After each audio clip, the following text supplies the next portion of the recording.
This is 5 Live Formula One with Jenny Gow. The sun starts to set, the lights twinkle on the, what feels like around about 100 palm trees that are just blowing in the light breeze here in Bahrain. This is round one of the Formula One Championship of 2022. A lot of people talked about last year's championship. What will this one deliver? That is the question. The commentary box is bustling, ready for the first qualifying session, and Jack Nicholls, you will lead us through it. This is the moment we've all been waiting for, 100 days since our last qualifying. Yeah, really looking forward to this one. What is the pecking order going to be at this first race? Who is going to be in pole position to take the lead of the championship after round one in 24 hours' time? Qualifying is always exciting. Let's do it. Sam Bird is also in the commentary box. You're going to be one of our lineup of amazing pundits this season. If you don't know Sam, he was at Mercedes, a reserve and test driver with the likes of Lewis Hamilton and Michael Schumacher, then moving across to Formula E at Jaguar. And Sam, it's delightful to have you in the commentary box. And just this is the moment the drivers really have to knuckle down, isn't it? Describe what it's like before a really big qualifying session as a driver. Firstly, hi Jenny, it's great to be here. I'm super excited for this. Feels like a new era in Formula One. With regards to how you feel before a qualifying session, you've spent a lot of time with your engineers focusing on getting everything right, and now it's your job as a driver to deliver when it matters. You know, there's 15 corners on this track. You're going to have to get all of them perfect in order to grab this pole position this evening. Have to say though, I've looked at the stats, which is always a worry, but getting pole position around here doesn't seem as crucial as some of the other circuits, Sam. Is that fair to say? Yeah, it's not exactly Monaco, is it? There are places that you can overtake at this circuit. There's a long DRS section down the back straight and the front straight here, so plenty of overtaking opportunities. Also, there's a lot of tyre deg here, so we see a split strategy. Is it going to be a one-stop? Is it going to be a two-stop? What's going to be quicker? We'll find out tomorrow. But certainly, starting from pole obviously is the best place to start, but it doesn't matter if you're second, third or fourth. And it's worth pointing out at this point that not since 2016 has someone won the first race and then gone on to win the championship. So that all bodes well. Hashtag BBC F1. Jack, just remind us, one new face this year and a few movers and shakers. Yep, so you've got George Russell joining Lewis Hamilton at Mercedes. Valtteri Bottas therefore moved to the Alfa Romeo team. He will partner Zhou Guanyu, who's making his debut.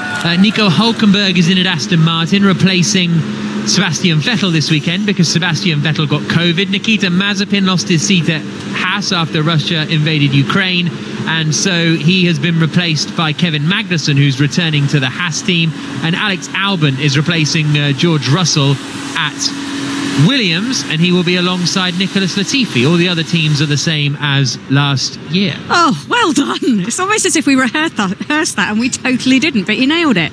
Good stuff. We'll give you an opportunity to sync up the coverage in just a moment's time. Worth reminding you, it is a little bit cooler than we've seen in the last few years. The breeze is picking up as well. The cars are all new, all different, new regulations this year. So far, Red Bull have been the ones leading the way, but Ferrari seem hot on the heels, and Mercedes, that's where the question mark is. They don't seem to have turned up with an absolute smasher of a car. But let's see what happens in our first qualifying. Let's hand over to Sam Bird and Jack Nicholls. And quite a calm start to qualifying. It hasn't begun. It will start in a minute. But at the moment, Lewis Hamilton not sitting in his car. In fact, George Russell has just appeared at the back of the Mercedes garage in his black helmet and black suit just to get into the car with 45 seconds to go. Fernando Alonso is just getting strapped in too, so it's not going to be a huge burst out onto the circuit. I imagine we'll see the Williams go out straight away, but apart from the Williams, there's not really any clear back markers. So I think we'll learn a lot from what confidence teams have of their own pace as to how early they go out. Because in the past, it would be Williams and Haas. Out they go, job done. Yeah, there were normally 4 cars that you would say were bang to rights going to be going out in Group 1. Now, I'd say, yeah, you're right. Williams, they look favourite to go out, unfortunately. But after that, Jack, we don't know the pecking order, probably from 7th to 18th. We don't know. We just don't know where it's going to be, and it's so close actually. I think Tsunoda's up against it because he lacked the running, and in fact we don't even know whether he's going to make qualifying, Jack, with the issue that he had. He is just driving out of the pit lane now. Well then, there we go. That answers that then. And in fact, both of the AlphaTauris feeling the need to head out of the pit lane right now. So we know that the AlphaTauri struggles when it gets colder. When it's hot, Jack, they seem to work and it goes well. When it's colder, they can't get the tyre in the right operating window. Air temperature at the moment, 19.5 degrees, but with a fairly chilly southerly wind, and the track temperature is 26.1 degrees. Now, obviously, that's sort of a fairly warm temperature, but a hot track temperature is 60 degrees or something like that. Even earlier on today, it was pushing 40 degrees, so it is relatively cool. That's what Sam means with the sort of cooler conditions not suiting the AlphaTauris. Gasly and Tsunoda have gone out on the soft tyre. The timing screens say that the Williams are on the mediums, which would be a bit of a surprise, but we'll wait and see that with our own eyes. Jenny? Just to reaffirm the fact that it's cold, I'm currently wearing a cardigan and a scarf wrapped around me, and I've said this a couple of times, if I had a woolly bobble hat, I'd be wearing that too. It's on the soft tyre. The timing screens say that the Williams are on the mediums, which would be a bit of a surprise, but we'll wait and see that with our own eyes. Jenny? Just to reaffirm the fact that it's cold, I'm currently wearing a cardigan and a scarf wrapped around me, and I've said this a couple of times, if I had a woolly bobble hat, I'd be wearing that too. It's unseasonably cold. Don't you have a hoodie that you could be wearing, Jenny? Oh yes, you lent me your hoodie. There we go. It's not as cold as that yet, so that'll be for the second part of quali, or maybe even Q3. Okay, a special Q3 hoodie. That's what we're doing, is it? Right, still only Gasly, Albon, Latifi and Tsunoda out on circuit at the moment. First across the line is Alex Albon, down towards turn 1. Tsunoda is weaving around from left to right as he comes towards the final corner before starting his flying lap. The Japanese driver who missed all of free practice 3 this morning with a hydraulics problem, and he comes across the line now down towards the first corner. So AlphaTauri not feeling particularly confident, and we'll see how far adrift Williams are going to be of the rest of the pack, because they made such good progress last year. You think it was raining at Spa, but nevertheless took a front row, did George Russell, and some other strong qualifying performances, Q3 on a few occasions. So it'll be frustrating for Williams if they have dropped back as far as they seem to have done. Absolutely, Jack. But also I feel like, okay, they've introduced Alex Albon into the team, and he's come from a big team, being Red Bull. But George Russell clearly is a very special talent, very, very special. That only comes around once in a while, really. You mentioned him with the likes of Leclerc and some of those others that are coming up now. Is Alex Albon made of the same stuff? For me, the jury's out. And can he push that team forwards to get to the next level? Again, jury's out. Let's see how the season goes. Norris and Ricciardo have now left the pit lane. Tsunoda is just coming through the left-hander of turn 11. Jenny? I've spoken to quite a few people in the paddock this weekend who have indicated that it shows just how special George Russell actually is and could be given the right car at the moment. So I think it's one to watch, I think, as we go through the season. But certainly George Russell, again, time and time, I think last year proved just how special he could be. So the Williamses sort of did an in-store lap on medium tyres. They went out, did an out lap, and then a flying lap, and then came back into the pits on the medium. So almost like a sort of sighter without using any tyres up. Yeah, strange one. We see that so Pierre Gasly and Yuki Tsunoda are the first two to set lap times. As you can imagine, Tsunoda half a second behind Pierre Gasly. I think, Jack, that's because that's his first lap today. Kind of like a sighter, whereas Pierre Gasly obviously had a fairly seamless P3, albeit a little bit off the pace. 33 dead. We saw in FP2 yesterday evening that the pace was 31s. So I'm expecting someone like Max Verstappen come Q3 to potentially be dipping into the 30s. Potentially. Yeah, absolutely. Jenny? Yeah, just to talk about tyres, sorry, I went there already. The Q2 qualifying rule for tyres has gone away this year. It's one of the new regulations. So whatever the drivers qualify on in Q2, the top 10 used to have to start the race with them. That's gone now. Free choice of start tyre for everybody on the grid, which I think is wonderful news. Yeah, we'll see whether it still ends up sort of converging to the same thing. But Ricciardo now is out in the McLaren, the orange, blue and black machine, weaving its way through turns 5, 6 and 7. Now slowing down into the tight right-hander of turn 8. He and Lando Norris coming through the first sector. Norris is quicker than Ricciardo, but only by 0.08 of a second through the first sector. The Williams back in the pits, as I say, still just those 2 lap times from Gasly and Tsunoda on the board, but the Red Bulls have left the pit lane now. Verstappen and Perez on their out laps, Magnussen, Schumacher and Ocon all on their way up out onto the track currently too. Still no Ferraris, Mercedes, Alfa Romeos, Aston Martins or Fernando Alonso's out on circuit. Everybody else has headed out.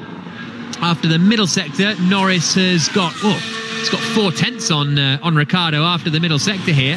Ricciardo, the Australian, turns through the final corner now, heads towards the line. He's the first of the McLarens on track, and he goes up into third quickest, so 1/10 slower than Yuki Tsunoda.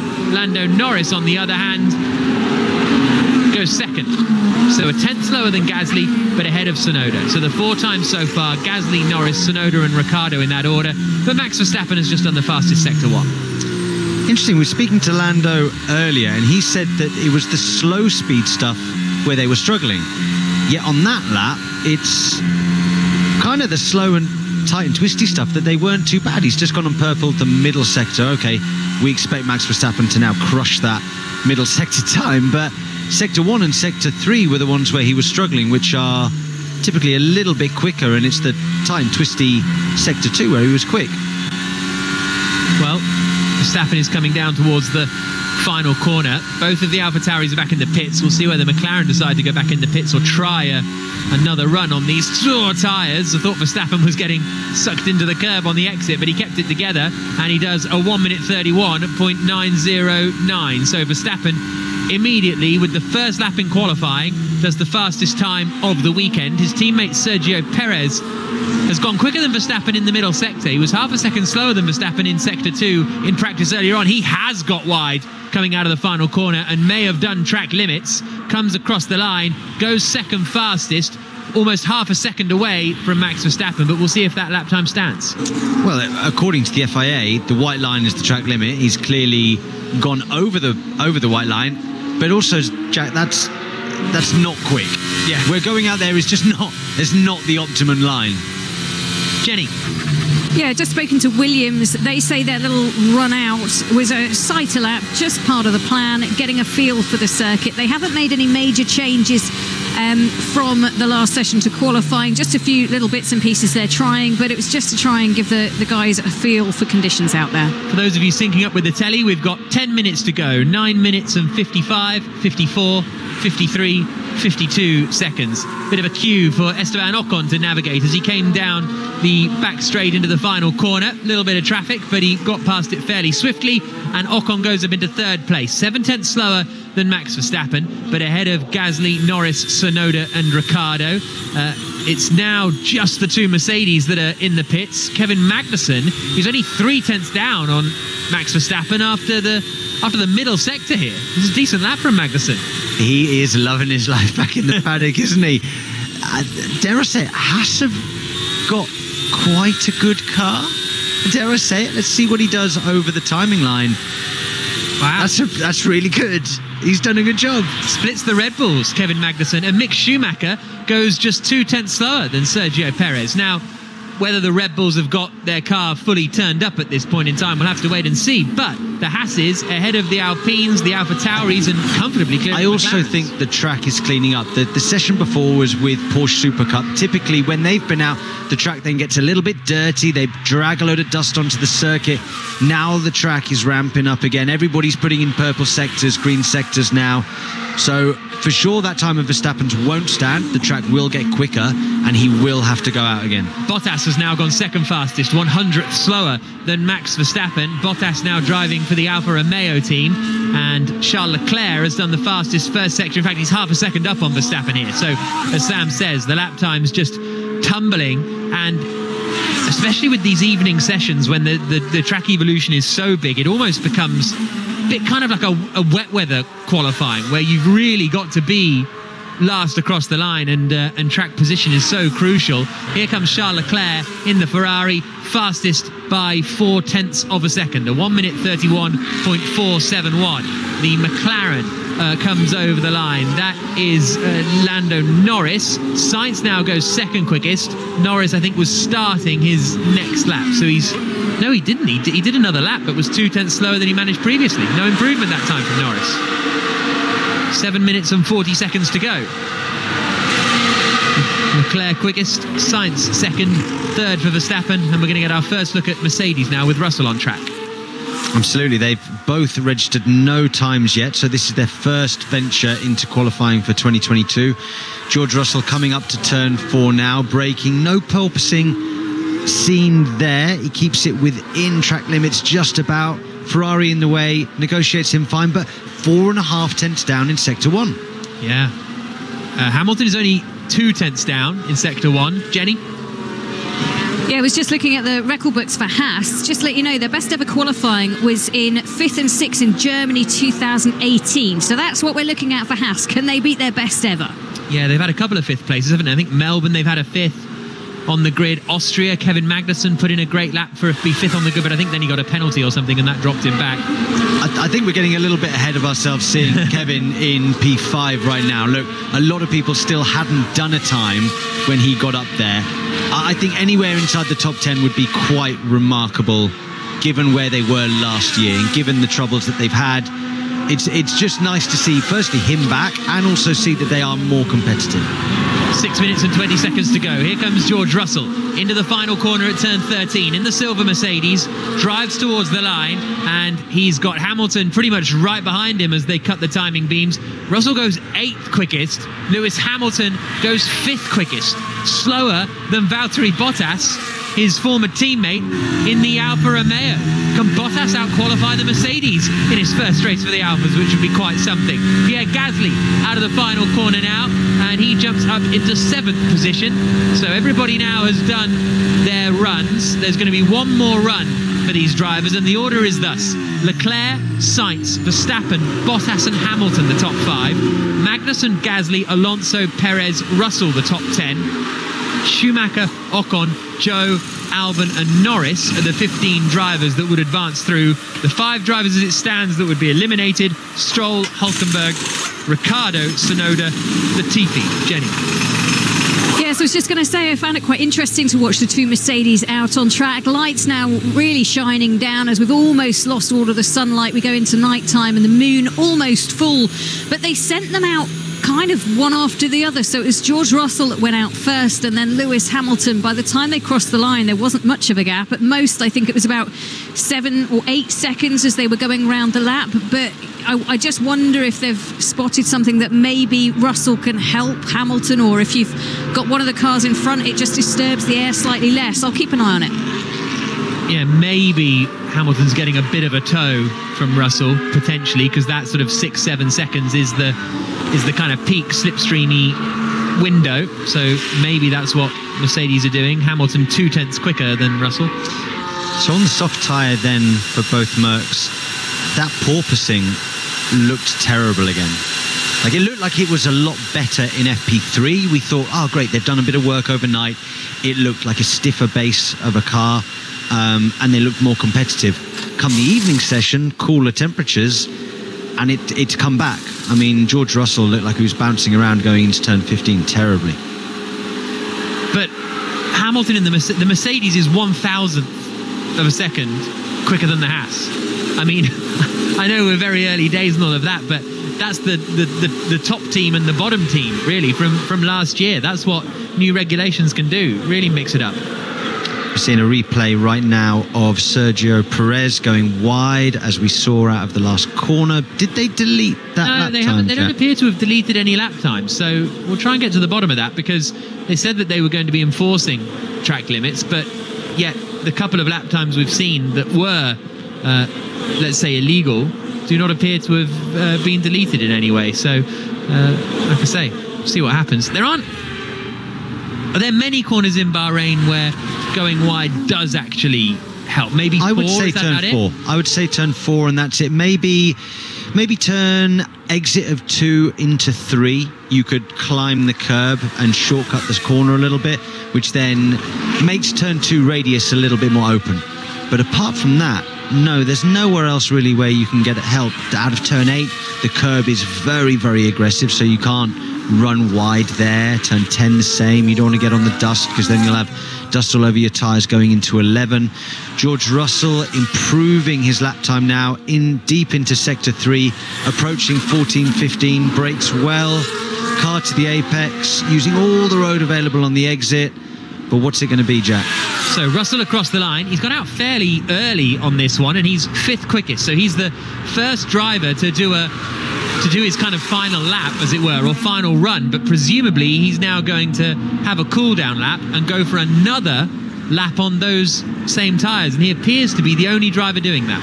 Everybody else is on an out lap right now, and they will just get their one lap on these tyres. So Russell doing something a little different. Do you think that the Ferraris and Verstappen are happy? Because they're still sat in the pits. Do you think that they've gone, do you know what? That's enough for FP1 for Q1 now. We'll save the tyres. We'll save an extra set for Q3, which is when we're going to need them. They've got 1.5 seconds. So even with a lot of track evolution, that feels comfortable. And in fact, with 1 minute 44, they need to be heading out now. And Leclerc, Sainz and Verstappen are in the pits. Everybody else is going again. Jenny. Just having a look at that Russell lap, I wonder if they've sent him out to do his early lap. He'll do a cool-down lap and then potentially a tow lap for Hamilton. Could they be using him already to try and help the team do a better result in quali? Well, interesting. We'll keep an eye on that because they don't need it to get through Q1. I think the Aston Martins and the Williams will be joined by someone in Q1, probably potentially Yuki Tsunoda. That would be my sort of bet, but we'll see what happens. But yeah, we'll keep an eye on the Russell and Hamilton scenario, because they are pretty close together on circuit at the moment. The other cars that are really struggling are who we're on board with currently, and that's Daniel Ricciardo and Lando Norris. The McLaren is making its way towards the end of sector 2 in turn 11 now, sweeping through turn 12, flat out corner. He's going to cut the timing beam now, and he's 1.5 to 2 tenths quicker than his teammate Lando Norris did earlier on in the session, but that still only just gets him out of the elimination zone. Yeah, 30 seconds left on the clock, so these laps are final at the moment. Stroll, Hülkenberg, Ricciardo, Tsunoda and Latifi are the drivers that would be eliminated. Albon across the line, and he goes 13th fastest then Alex Albon in the Williams. Will he get shuffled down by the drivers coming in behind? Lando Norris is coming out of the final corner now in the McLaren. Magnussen goes up into 5th place. Norris goes up into 6th position, so that's much better for Lando Norris. Joe is now on the bubble in 15th position. Stroll across the line, doesn't make it through. He's eliminated in Q1. Daniel Ricciardo could be in trouble here because he's just done a lap, Jack. I think Daniel Ricciardo is done. Ricciardo is out. Stroll is out. Who's going to be joining them? Latifi's not on a particularly quick lap. Joe goes up into 13th place. So Albon now drops down into 15th position. It's just Hülkenberg, Tsunoda across the line, and he only goes 16th, and Hülkenberg goes 17th. So Tsunoda eliminated. 17th on the grid for Nico Hülkenberg. 18th on the grid for Daniel Ricciardo in the McLaren. Stroll in 19th and 20th for Nicholas Latifi. His final lap was a 10th slower than he had managed previously, and in the end he's almost a second adrift, 9/10 of a second adrift of his teammate Alex Albon. But the big one there is Ricciardo, 18th on the grid, eliminated in Q1. Now, we've been saying it all weekend that the McLarens have been struggling here, which was so strange considering you looked at their pace in Barcelona and you thought, wow, this team's going to be great this year. But yeah, to see Daniel Ricciardo down in 18th, I understand he's had COVID recently, and maybe you could appreciate that he might not feeling 100%. We're P18, I'm afraid. Okay. All right, understood. As we hear Daniel Ricciardo sounding a bit dejected, as you would be down in P18, but that's not where they need to be. Yeah, speaking to McLaren coming into this race weekend, they said, we know we've got problems, we're trying to solve them. It was brake issues in testing, a test that, as you said, Sam, Norris had to do by himself because Ricciardo was in isolation in his hotel room. He is back. He said he feels as fit as ever, no problems there, but you don't really know until you're out trying to race and qualify in a Formula One car. But equally, Norris said cooler weather for them would be really helpful because obviously the brakes were overheating and that was causing the reliability failures. Now it is cooler right now, so maybe that's helped Norris a little bit to kind of understand the car, and because he did that extra testing in it, maybe he can just get a little bit more out of it. Yeah, there's no doubt that the sort of lack of running Ricciardo had during the COVID period is going to affect him. No, but Daniel's an experienced professional within Formula One. I'm afraid we are out, Nico, but that was a good lap. So P17. Yeah, Hülkenberg out-qualified Lance Stroll in the Aston Martin, but yeah, missing a bit of testing or not, Ricciardo's 7/10 slower than Norris. Yeah, that's the big thing. 7/10 is a lot of time to be losing. We're actually seeing some corner analysis in front of us right now showing that Ricciardo's losing 0.2 at turn 14 by braking slightly earlier and not carrying the minimum speed and not getting the same exit as Lando Norris. So 0.2 in one corner alone into turn 14. Final corner on the circuit, and so the order ended up being Leclerc and Sainz first and second, Verstappen third, fourth for Bottas, fifth for Magnussen, Esteban Ocon up into sixth place in the Alpine, Pierre Gasly seventh, Norris eighth, Russell ninth, Hamilton 10th, Perez, Alonso, Schumacher, Zhou and Alex Albon, the 15 drivers through. And are you still any clearer as to what the order is? Because I'm not. It's still like you've put from 5th down to 16th in a blender and mixed it up, and that's what we've got right now. Ferrari looking quite strong though. I mean, it's only Q1, but they'll take encouragement from that. Jenny? Yeah, just to look at tyres, Ferrari, Red Bull and Merckx and Fernando Alonso in the Alpine, all cars that didn't have to do that second run out there, even though we saw Russell's car go out and do another lap. He was still on the older tyres. And also worth remembering when you look at Alpine, they're running two different spec of car. So you've got Ocon without the upgrades and Fernando Alonso does have the upgrades. So just to put some meat on the bone for you. Yes, and not doing a second run for Alonso. Obviously, he made it through in 12th place, but by 4/10, so it was reasonably comfortable in the end. But a little bit of a gamble. Leclerc quickest, then Sainz second. Ferrari looking strong. Next is going to be the battle to get into the top 10, and Q2. As Jenny mentioned earlier, you don't have to start the race on the tyres that you qualify on anymore. So everyone will go out on the soft compound of tyre, and there's no that sort of advantage, let's say, for being in 11th place is gone. There's no, okay, 11th, a shame, but I get to start on whatever tyre I want. That is gone. Absolutely. We just saw Valtteri Bottas looking nice and relaxed in the garage. He's had a great day so far. I mean, this change of team. What version of Bottas are we on now? Version 5, version 8. I think it's 8.4. Yeah, but the Alfa Romeo is looking pretty decent. I think again they've got a good motor behind them, and they've got the fundamentals right with this new car. So we'll be getting underway with Q2 fairly shortly. The Ferrari's looking strong. Verstappen there in third. Sergio Perez was 11th quickest in that session. He was slower than both Russell and Hamilton. Russell ended up quicker than Hamilton. They did that second run on the original tyres, and it was Russell that was the fastest of the two of them. But as we say, they didn't go out on new tyres, so that'll be why They didn't have quite the pace of the Haas of Kevin Magnussen or Esteban Ocon in the Alpine. Jenny? Yeah, just look at Alfa Romeo's form there. Is Bottas in fourth and Zhou Guanyu in his first ever qualifying session in Formula One, managing to qualify the car into P14. And if you're looking... Oh, some of the fans getting excited. If you're looking for someone to support this year, you haven't quite made your mind up, then Zhou is a good person to do it. He's graduated from Formula 2, the junior category, and is currently living in the UK. So if you want to lump on someone, maybe give him a bit of a support. You're not going to know. Where's he living? Whereabouts he live? Now, I'm not asking for an address, but like...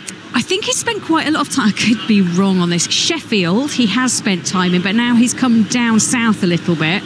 But I will find out the exact details for you, because I know these are the things that you like to know. Well, it's good, because Sauber... basically Sauber are based in Hinwil, in Switzerland, the Alfa Romeo team. So, living in the UK, interesting choice. I like the UK. Sheffield's an interesting choice, or the UK is an interesting choice? The UK overall, if your team's based in Switzerland, and you can sort of live any... I love the UK. I live in the UK. Yeah, but well, not too many Formula One drivers these days live in the UK for obvious reasons, Jack, as you know. I don't know, as you know. No, I don't know. I live in the south of England. I'm very much in the south of England. Contributing to society. Exactly. That's all I need to say about it. But Sheffield would be a curious, because you're having some schleps there if you're travelling every week as well. Yeah, where's the airport? Manchester, I guess. Manchester, then you've got to go to London, and so you're doing 2 flights instead of 1. It's difficult. But yeah, I think Joe would be a great shout, Jenny. I agree with you. Agreed. 14 minutes to go. If you need another sync, 13 minutes and 54, 3, 2, 1. Jago's been getting very cross at me for not syncing up over the course of the day, so there we go.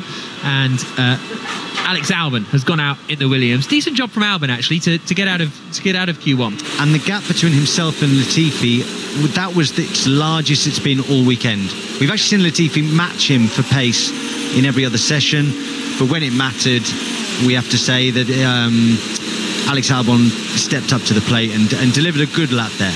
I'm not expecting him to get through the next one, but he's done a good job to get through to Q2. Yeah, and now he'll be trying to qualify as high up the field as he can as he comes over the line and down towards turn 1 as he made it through. A reminder, the eliminated drivers, Yuki Tsunoda, Nico Hülkenberg, Daniel Ricciardo, Lance Stroll and Nicholas Latifi. Hülkenberg 2 tenths up on Stroll, considering he's had barely any driving, is good. He's a good driver, Nico Hülkenberg. Yeah. He's just so solid. Everything he's ever done, he's been at the front. He's a driver that, in my opinion, all through his Formula One career should have had a major role and a good drive. And I cannot believe he's the driver that's had the longest time in F1 without a podium. Considering his caliber, is crazy to think that. So close so many times as well, just so frustrated that he couldn't quite get there. Just a word on Stroll. When I spoke to him yesterday, he wasn't very happy with what the FIA have done with these regulations, so the car didn't feel nice. He said it felt very heavy to drive, so clearly not enjoying things out there and only qualifying in 19th. I think that's a really horrible start for him. Yeah, very tough. Albon now coming through the middle sector. Verstappen, Bottas, Magnussen, Perez, Schumacher and Zhou have all left the pit lane now, all on the soft tyres, as they will be throughout the entirety of the session. Albon coming down the back straight. In Q1, he did a 1 minute 32.726, did Alex Albon. Comes out of the final corner at turn 14 into our view and returns to the pit lane. So he does another. So that seems like it's another sighter. Yeah, sighter. He's used the same tyre, done a sighter. He's now going onto the FIA weighbridge, something that they do randomly. They do random checks on these cars to check the weight of the car during the qualifying session. Sometimes that can be quite off-putting. I've had it in Formula E where I've been weighed in qualifying and it completely destroys your next plan of attack. 11 minutes to go. Kevin Magnussen now winding up for a lap in the Haas, the white car with the red trim and not much blue anymore as he comes into the final turn, and out across the line. Everybody is now out on circuit, bar Alex Albon, who did that sort of install-y thing. And Magnussen starts a flying lap down towards the first corner. His teammate Mick Schumacher making it into Q2 as well, but he was about 4 tenths slower than his teammate. Verstappen across the line to start a flying lap also. So we'll start to get these lap times coming in about a minute and a half as Magnussen comes up into the right-hander of turn 4. And then weaving through turns 5, the left-hander, 6, the right-hander, 7 left again, and then down towards turn 8, which is a slower right-hand corner, and then the tricky downhill run through 9 and 10. 10 minutes left on the clock. Verstappen has done the fastest first sector, which is 4 tenths quicker than Magnussen, half a second quicker than Schumacher. So Magnussen is a tenth up in the first sector compared to Schumacher. Magnussen is quicker than Bottas in sector 1 as he comes up now into turn 11. George Russell has just started a flying lap. Hamilton has just started his flying lap. So again, it's Russell just ahead of Hamilton as they come down into the first corner. But these lap times are going to give us a reasonable idea of the front-running pace, because Q1 they can get through fairly straightforwardly, but Q2 they've got to push if they want to get through. Yeah, this will give us a better idea of where people are lying from, obviously from first to 15th or so, but we'll get an idea as Magnussen goes to the top on a 31.4, decent lap, what the pecking order really is. It looked a bit scrambled, like scrambled egg after Q1. Now we might get to see a little bit more of a pattern. 9 minutes to go. Verstappen does a 1 minute 30.757, a second faster than he managed in Q1, and Sergio Perez is his traditional 3 tenths of a second further back from Verstappen as they come across the line. And so 6 tenths the gap between them. Here comes Joe over the line, and he jumps up into 6th place, 2.7 seconds away, and 1.7 seconds off his teammate Bottas. So I think Zhou Guanyu's made an error out there. And apparently he lived in Sheffield after moving to the UK to race karts for Strawberry Racing. Yes, who were based Strawberry in Sheffield. Racing. Yes. Okay. And he went to Westbourne School. Do you know Westbourne School? No. Oh, fine. But the neighbouring village to Bournemouth is Westbourne, or town, whatever you want to call it. Verstappen has laid down quite a big marker. Yeah. A 1 minute 30.757, and that's actually 6 tenths quicker than Charles Leclerc.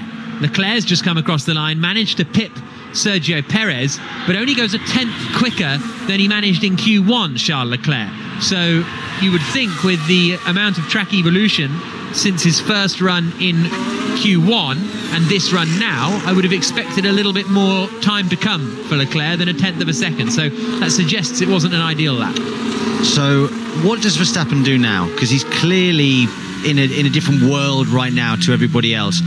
I don't think he needs to come out again in this session now. I think that he can sit on those tyres and be happy with that lap. But every other driver, Leclerc down, I think we're going to see again for another run, because it's too close. There's only 4 tenths between Alonso, Bottas, 9th and 10th to Leclerc in second. So every other driver now will get another bite of the cherry in the last 7 minutes.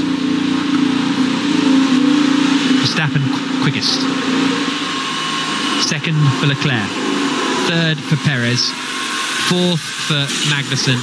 Fifth for Hamilton. Sixth for Russell. Seventh for Sainz. Eighth for Ocon. Ninth for Alonso. 10th for Bottas.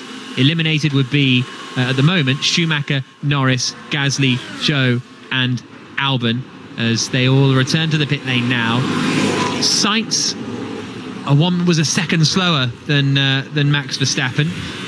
We think that Charles Leclerc made a mistake in sector 1, because that's where most of the time went by the looks of things for Charles Leclerc. He did a 29.4, whereas Verstappen did a 29.0, Perez a 29.3, Magnussen a 29.3. So Leclerc was slower than Perez and Magnussen in sector 1. So that may explain it. And then it's 2 tenths that Leclerc's behind in sector 2, and then they're pretty much even in the third sector. So there's still a chance out there for the Ferrari team. But at the moment, Schumacher, Norris, Gasly, Zhou and Albon will be the drivers eliminated. Albon is going out early for his final run. Again, might be going for 2 laps on this new soft tyre. He hasn't done a lap yet because he's just done that installation. And now he's going for it, Albon, as he comes up into turn 4.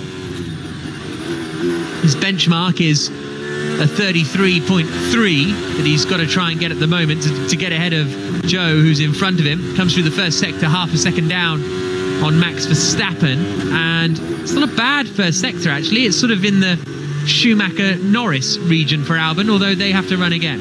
Yeah, the rear of the car just stepping out a little bit as he approached turn 8 and then squirmed around on traction. We've now negotiated turn 10. Traction looked a little bit better there.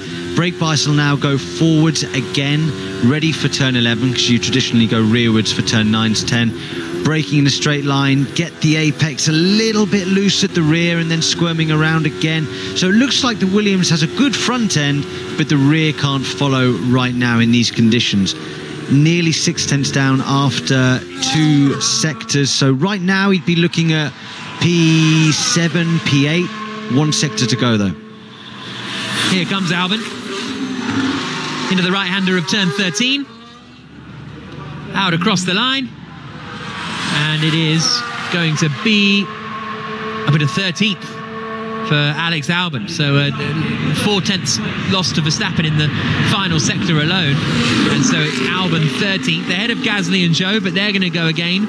I imagine that Albon will go again, but on these same tyres. Just getting a look back at Kevin Magnussen in the Haas coming down into turn 1. Kev, be careful with the power steering. It's a hydraulic issue. Okay, well, the replay was irrelevant, but he's being told be careful with the power steering because there's a hydraulics issue. I think Magnussen... No, I might be wrong. I feel like I remember Magnussen losing power steering once, but that's a bit of a niche. It's a niche thing. Maybe it happened to someone at some point.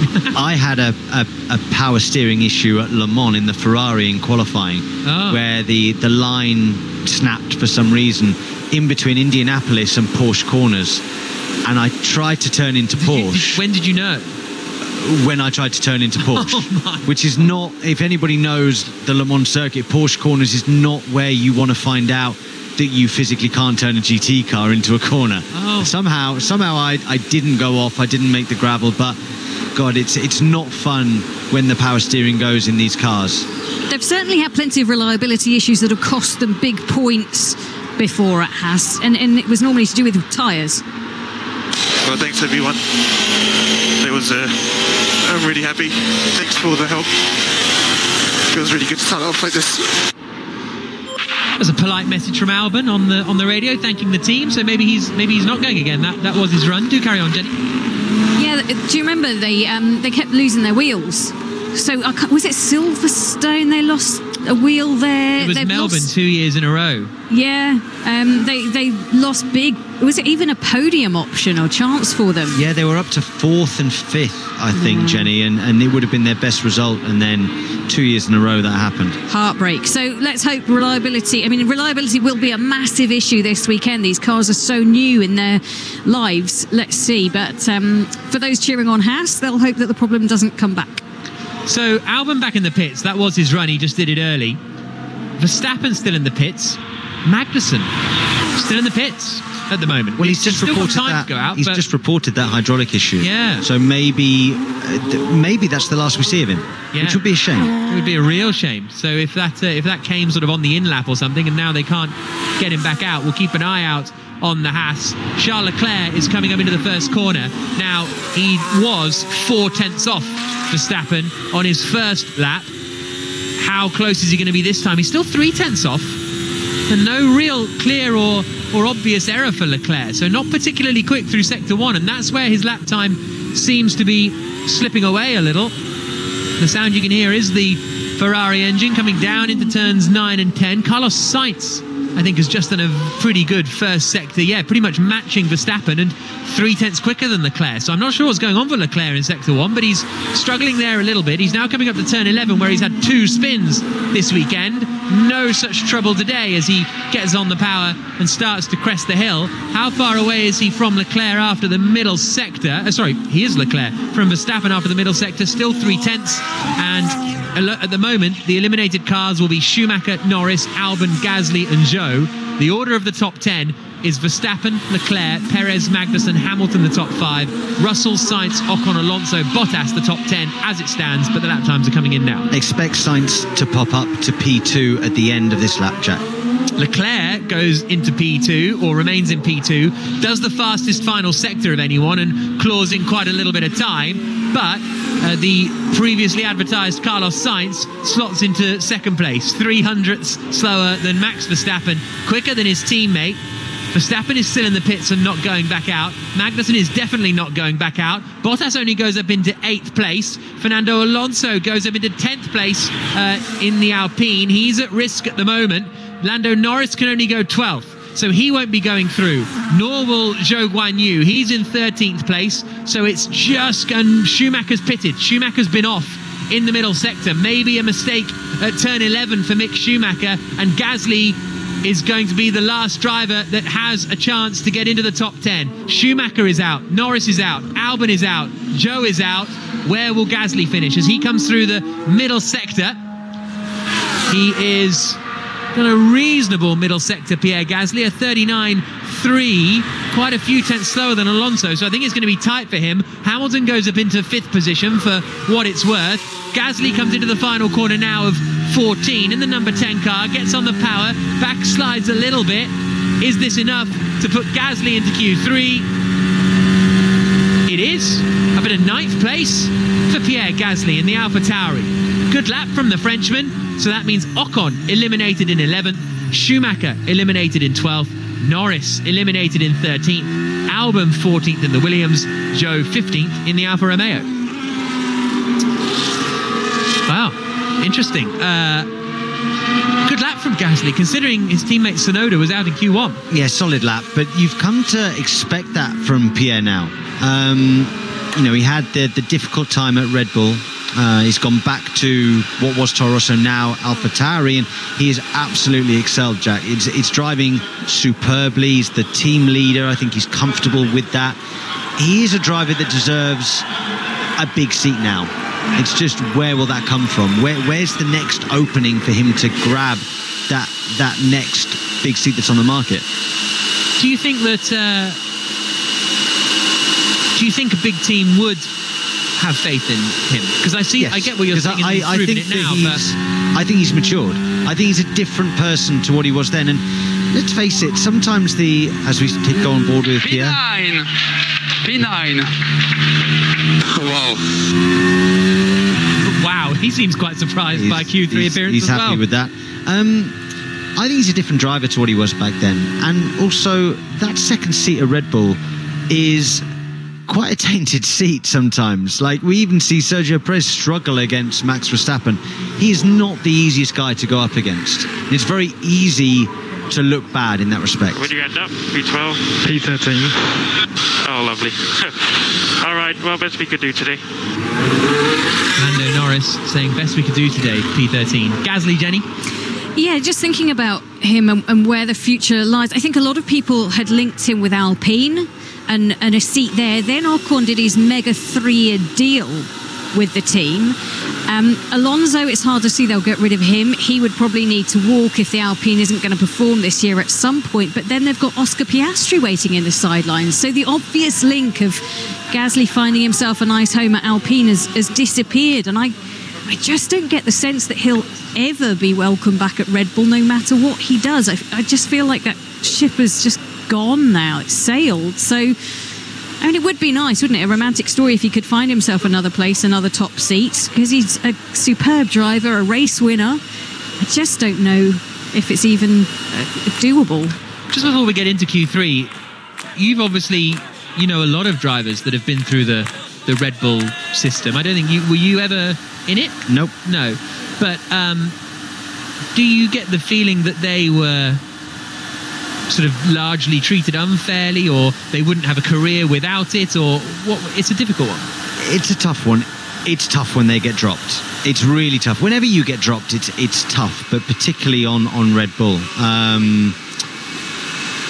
But at the same time, they're given an opportunity of a lifetime by Red Bull. You know, they get fully funded racing in top teams until they're dropped or until they're taken up.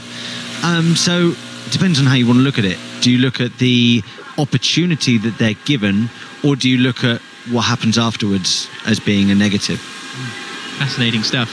Anthony says, can we have Sam Bird every race, please? A great addition to the team. Well, we do have Sam for a number. You do. I'm just going to look at Paddy and renegotiate my fee for the next weekend. Yeah, every time a nice tweet comes in. Yeah, the fee goes up. The money goes up a little. I lost it. Seen a replay of what happened to Schumacher at turn 11, had a slide. And that's the kind of thing that he will have to stop doing if he wants to compete with Kevin Magnussen. That kind of mistake maybe wouldn't have happened last year because he didn't need to push the boundaries like he's having to now. Kevin Magnussen's driving beautifully, guys. Like, really, really good. He looks energized. He's driving superbly. I hope that this hydraulic issue gets sorted. We saw the mechanics on the right-hand side of the car in the radiator bay just beavering away, seeing what they could do. Let's hope he can get out for Q3, because I think he could be P5. Could. Fighting talk. Big words from Sam Bird. I think so, Jenny. I think he's driving beautifully, and I think that car right now in his hands is capable of being roughly P5. Remember, he didn't go out again in that session. Everybody else did. Everybody improved. So I think he's got time up his sleeve compared to a couple of people around him. He's just got to find his hydraulics. Basically, and make sure they're fixed. As you said, the engine cover was off. I've spoken to the team to try and get a more definitive answer on progress. Will he be able to get out for this session? No word back as yet. So you guys are in the best position, to be honest. You can see down into all the garages. There's the lights twinkle here. Stand up, hang on. Oh, thanks. Oh no, but they're right down the bottom, aren't they? Yeah, you'll have to crane. Yeah, I've got no chance. I can see Ferrari and Red Bull and Merc and McLaren and Alpine, and then once we get beyond AlphaTauri, it's a bit difficult to see too much. You need some binoculars. Yeah, but it's also the angle. I think I'm too. Can you not just open the window? Stick your head out. No, you can't. I can lean forward quite a long way, but it's the I need like a head like a periscope if I wanted to see, you know. Don't ask Sam Bird to do that. He's got a crick in his neck. Well, I can't even see over the TV, Jenny, can I? Let's face it. Other important question, Jenny. Have you now got the hoodie on? No, I haven't. I haven't gone to a split strategy yet. Went through all of that yesterday, and now you won't even wear the hoodie. Oh no, don't you worry. The hoodie will go on for the post-qualifying interviews, because standing around waiting for drivers. I mean, I'm sure, Sam, you always ran out to speak to the media after a qualifying. Yeah, of course, especially when it goes badly. Yeah, I can't wait to speak to the media when it goes badly. Can take some time. I'm guessing it'll take some time. Mick's nearly there. He's just walking past Mercedes at the moment. Oh, that's great. Yeah. Right, who are we having for? I mean, it's still Verstappen quickest, but again, less than a tenth of a second. And Ferrari has he just got enough in hand? For me, I can't see anybody else, but I'd love Leclerc and Sainz to rise to the challenge. I think, if anybody, I think it's still going to be Leclerc, but he's got to sort out Sector 1. Yeah. This evening, Sector 1 hasn't gone well for him, and Sainz has been quicker than him. But if he can sort that out, Jack, yeah, the battle's on. This could be really, really tasty. Yeah, it's going to be very, very tight. The Mercedes, well, Hamilton was 3 tenths away from Verstappen. He did another run and Verstappen didn't, I believe. So they're not in the fight for pole position, Mercedes. They may well just be there in 5th and 6th, depending on what happens with Kevin Magnussen. Alonso, Gasly and Bottas also inside the top 10. Hamilton is already down off the jacks. The session has started. 11 minutes and 26, 25, 24 seconds to go. It's a new set of the soft tyres. They're not shiny anymore. They were really shiny the last couple of years, new tyres, but they don't have that sort of glossy finish, these new ones, which is a shame. I really like that. I wasn't looking at the screen then. I was looking at the timing. So are you sure that are you sure they're brand new? Well, either that or they're used, obviously. Well, that's good. Jenny? Yeah, well done. Yeah, I can guarantee you the new tyres are just as shiny as they always used to be, even though they're a new kind of 18-inch rather than 30. They're shiny. They are shiny. I didn't want to say that you were wrong, but you were wrong. But I just can't. Why would you be starting Q3 on an old set of softs? That's what I can't work out. Maybe they can go out now, do a sighter, a little bit like what we saw Williams do a hot lap but box at the end of the hot lap, so they don't lose too much time, and they've still got enough time to do 2 push laps on 2 sets of new softs. Yeah, Williams style, basically. The Ferraris have gone out on a new set of tyres with Charles Leclerc. You can see the shine on those. 10 minutes to go. Leclerc now coming through the right-hander of turn 8 on his outlap, and then Verstappen ahead of Sergio Perez. Verstappen looking for his 14th career pole position. The reigning world champion in the Red Bull. Can he hold off the attack of the Ferraris behind? Sainz and Leclerc. Kevin Magnussen is in the garage and he looks like he's going to be going out. I think he's still in the car there. The screens are still down, the tyres are on, the tyre warmers are on as well. So I would imagine Magnussen's going to be going out by the looks of that. Which is good news. Yeah. Jenny? Yeah, the team have just got back to me. Hasse, yes, he is going out. So fingers crossed, Magnussen, his family watching on, his wife, his daughter, they are going to be keeping their fingers crossed that they don't have any issues and get a good lap in. Right, here comes George Russell down towards the first corner in the Mercedes. As I say, on the used soft tyres as he comes through the first corner. Hamilton following him as they now come over the small brow up towards turn 4, and we'll get their first sector splits. Sainz and Leclerc have started their laps too. Verstappen across the line now underneath the commentary box, underneath the floodlights here in Bahrain, and he starts his flying lap, and he's very, very quick on the run down towards the first corner. George Russell has done the fastest first sector of anyone, but immediately Leclerc is half a second quicker than them, but they are on used tyres, so I think it's time to ignore the Mercedes for now. Sainz is quicker than Leclerc in sector 1 by 1/10 and a half. Verstappen now comes through the right-hander of turn 4, then into 5 and 6, and he is quicker than Sainz in the first sector, but only by 0.04 of a second. Leclerc hasn't got that first sector hooked up again. Yeah, another 1/10 and a half compared to his teammate. This is very different to what we saw yesterday. Sainz is getting it right, and Leclerc's there's something going on. I don't know whether that's under braking, or if we could find out, that'd be great. If there's some kind of GPS that we could try and get hold of, because I don't understand why Leclerc is only suffering in sector 1.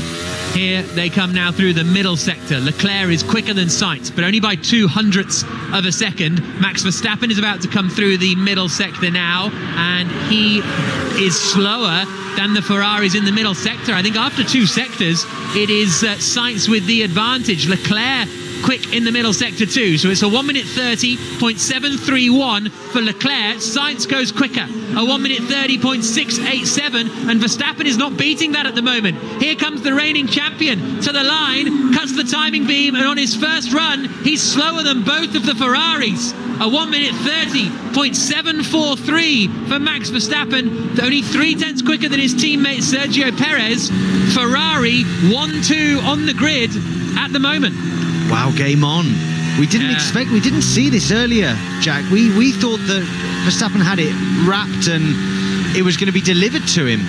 But Ferrari have come to the party. Wow. And Carlos Sainz in particular never had a pole position in Formula 1, the Spaniard. Never had a win in Formula 1 either.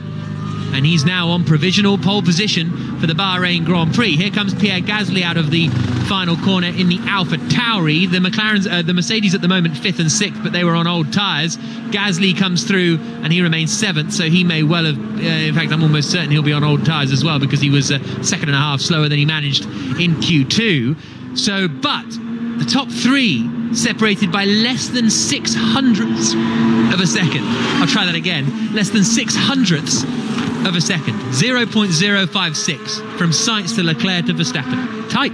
It's tight, but it's exciting. It's unexpected as well. As I said, we all expected here that, as we speak to Max Verstappen, when I go slower, the tyres are just let me do my own low lap. So I think he's dissatisfied with his outlap. I think that's what he's saying there. He's saying if I go slower on the outlap, the tyres aren't ready. We saw him cruising around turn 5, 6 and 7 on the outlap, and what I think has happened is he's not generated the heat that he needed to wake the tyre up enough to start the lap. Maybe that's why we haven't seen that big jump in time from Max Verstappen. Let's see what happens in the second run. It's going to be so exciting. Yeah, this is going to be so tight, isn't it? Sainz then on provisional pole position. Leclerc second for Ferrari. Red Bull's third and fourth. Verstappen ahead of Perez. Hamilton fifth and sixth in the Mercedes, but they were on old tyres, as was Gasly. Kevin Magnussen, Alonso and Bottas all only doing one run by the looks of things. 5 minutes to go in the first qualifying session of the 2022 Formula One World Championship season, and it's Carlos Sainz on provisional pole. I mean, we had a bit of a chat about it. Jenny, did you predict Sainz for, not world champion, was it, but did you go for him in some vote recently? Yeah, and I think it was for world champion. I think it was world champion, wasn't it? Yeah, I'm telling you it was. Yeah, because I think Ferrari are really strong at the moment, and my betting was that Sainz was potentially going to outscore Leclerc, which would mean that he was going to be the world champion. Certainly, I'm bound to have predicted him for pole and a race win. Yeah, at some point. Let's just lump on. Yeah, exactly. But I think Sainz impressed a lot of people.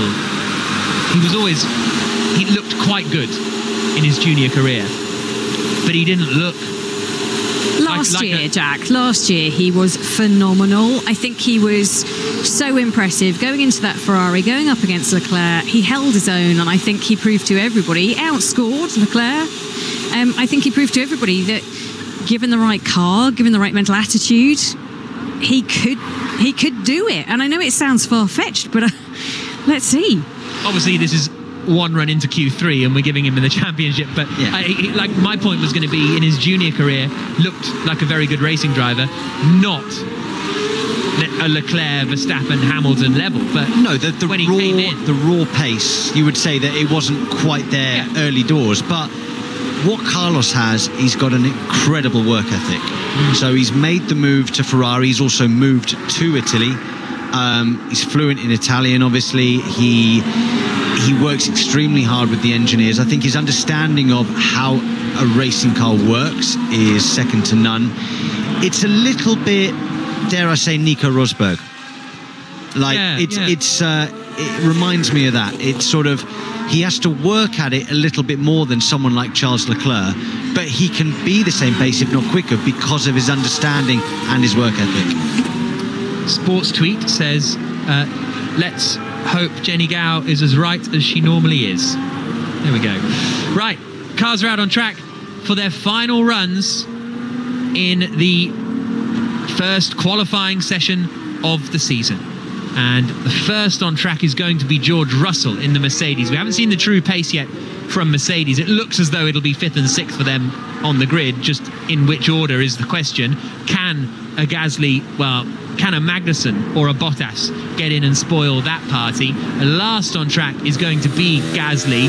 Verstappen is behind the Ferraris on circuit. So it'll go Mercedes, Ferraris, Red Bulls across the line. And first across the line is George Russell down towards turn 1. And we'll see, even if he can out-qualify Hamilton in his first qualifying session for the team as Hamilton's teammate, that'll be a very impressive effort. He's gone deep into turn 1, Jack. Very, very deep. Slight snatch at the front right end of the braking. He's missed the apex completely. I can't see this being a brilliant lap because of that. He's going to have to find something really special in the rest of the lap. Yeah, Russell not actually improving in the first sector, so he is a second away in sector 1, George Russell, so we can scratch him from the fight for pole. Hamilton is 3 tenths down on Sainz after the first sector. Leclerc is improving in his first sector, so is Sainz. Verstappen underneath the commentary box now to start his final attempt at pole position. Leclerc has come through the middle sector. He's improved on his personal best, so he's found a little bit more time. Sainz hasn't improved, but he's still quicker than Leclerc in sector 1. Max Verstappen is coming up now into the right-hander of turn 4. Then he'll head towards turn 5 and cut the timing beam, and he's looking pretty quick in this opening sector is Max Verstappen. He has the fastest first sector so far today, but Leclerc is quickest in sectors 2 and 3, but that's a good one from Verstappen. He's almost a tenth up on the Ferraris in the first sector. We are on the final laps for the first Grand Prix of the season that gets underway tomorrow afternoon. The Mercedes do not have the pace. George Russell comes across the line. He will be 6th, and Lewis Hamilton will be at best 5th on the grid for the Grand Prix tomorrow. They have got nothing to match the Ferraris and the Red Bulls. At the moment, it's Carlos Sainz, the Spaniard, on provisional pole position, but that has just changed because Charles Leclerc has gone quicker. The Monegasque racer for Ferrari has provisional pole, but the reigning champion, Max Verstappen, is 1/100th of a second faster than him with one more corner to go. Verstappen is coming down to the final turn now. He's currently 3rd on the grid. Can he stop Ferrari from taking pole position? Can he start his title defence in the perfect possible way?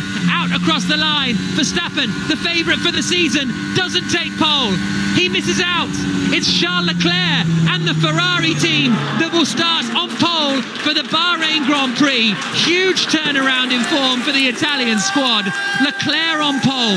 Verstappen will be 2nd. Lewis Hamilton will start 5th on the grid for the Grand Prix tomorrow, Mark. Wow. Wow. Ferrari on pole, Sandberg. Wow. I mean, all the talk about Charles Leclerc struggling, and then he goes and pops it on pole. Let's go, baby. Let's go. Come on. Come on. I knew it was in it. I just had to put everything together. Sorry, it wasn't a very clean session for me.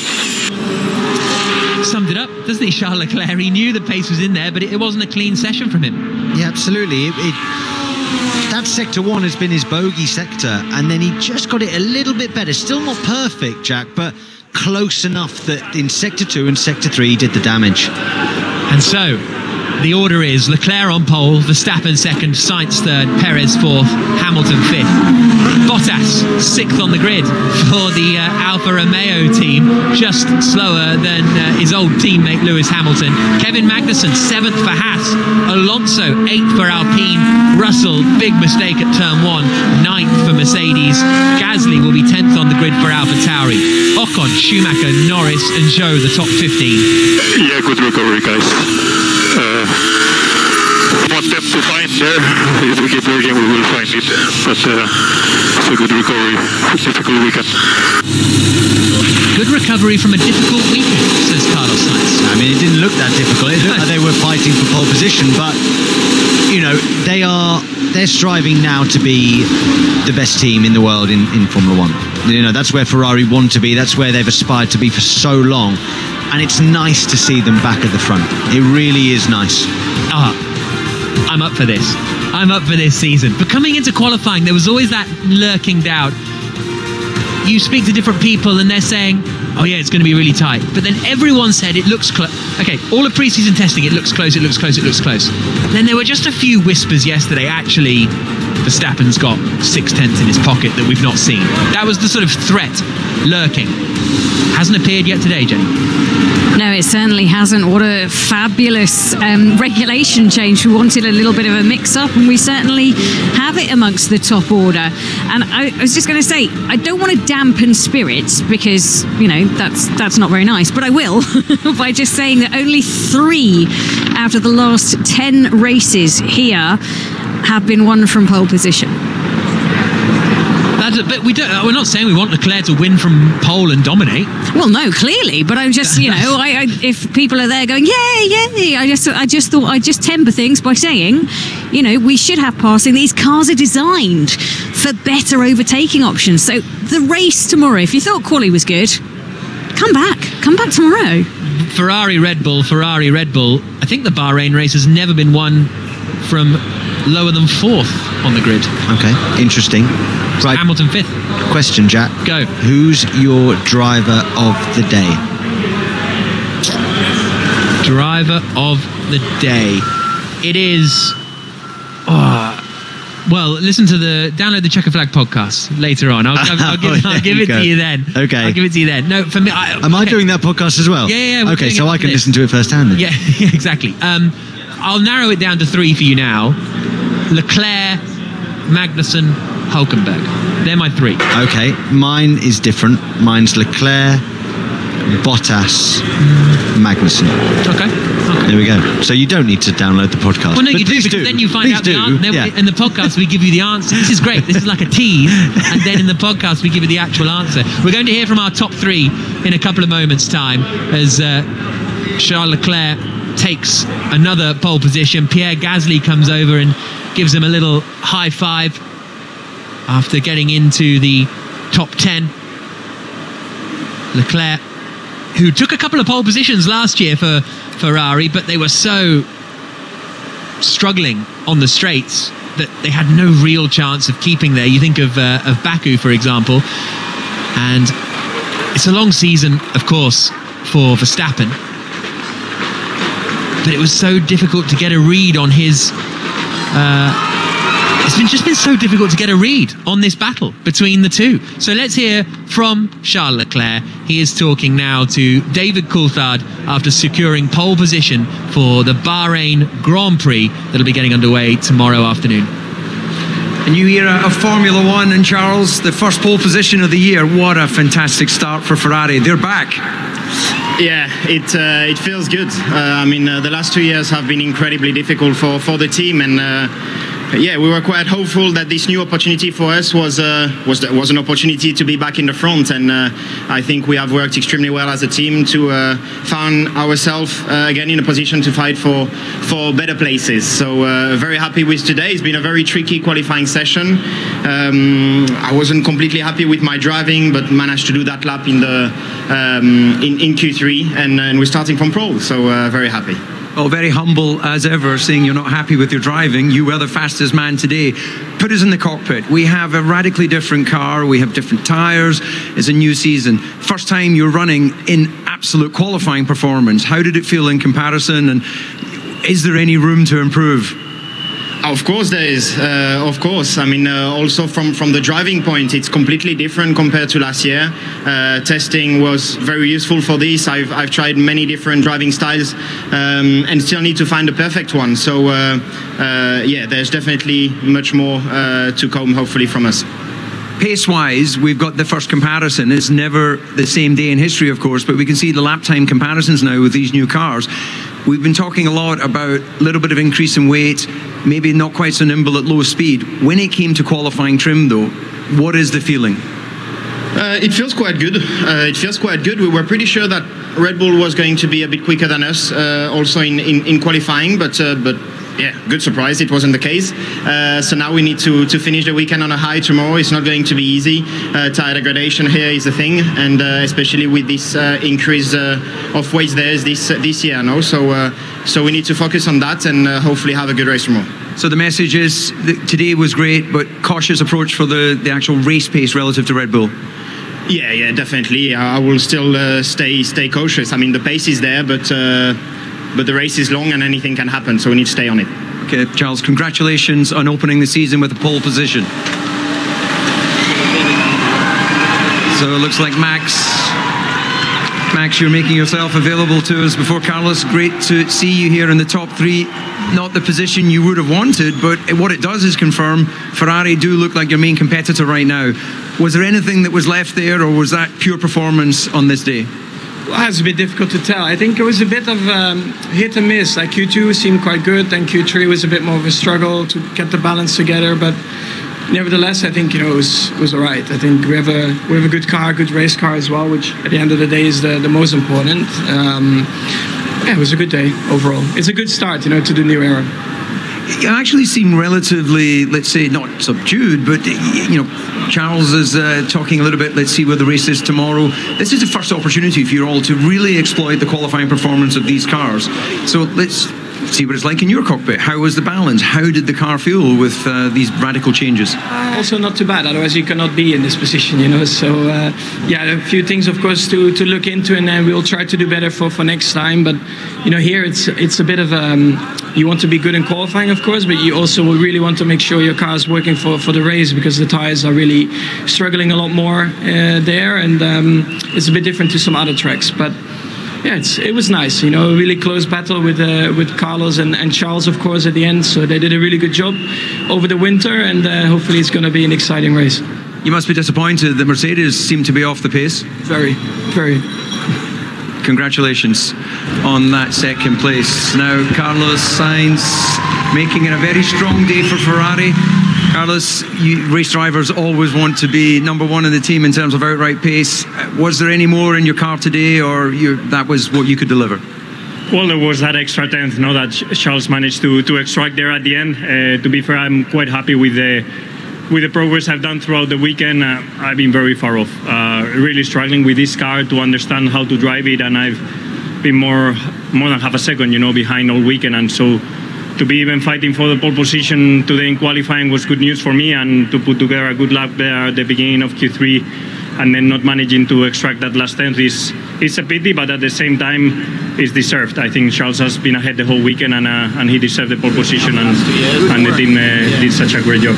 Are you able to share with the fans around the world? You've worked to bring that deficit down. How do you go about that? Is using data, working with your engineers, braking later? The problem is that I've never been so far behind. Last year at the max I was a couple of tenths in some circuits where I was not feeling entirely comfortable.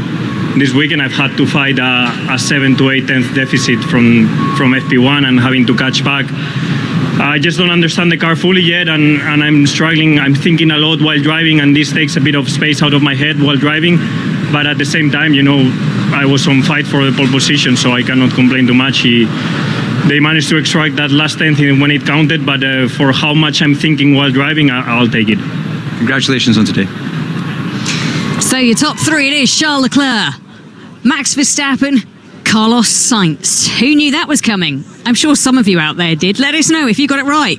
Your predictions right? I'd like to know very much. Hashtag BBC F1. We will have a podcast coming out later today, the qualifying podcast. So make sure you subscribe and download that. And of course, the race gets underway tomorrow. Lights go out at 6 p.m. our time. So that's 3 o'clock your time. The perfect Sunday afternoon treat for you. Thank you so much for joining us for what has been a thrilling, maybe a little bit topsy-turvy qualifying, the first one of the season. From all of us here at IMG, we'll say thank you and goodbye.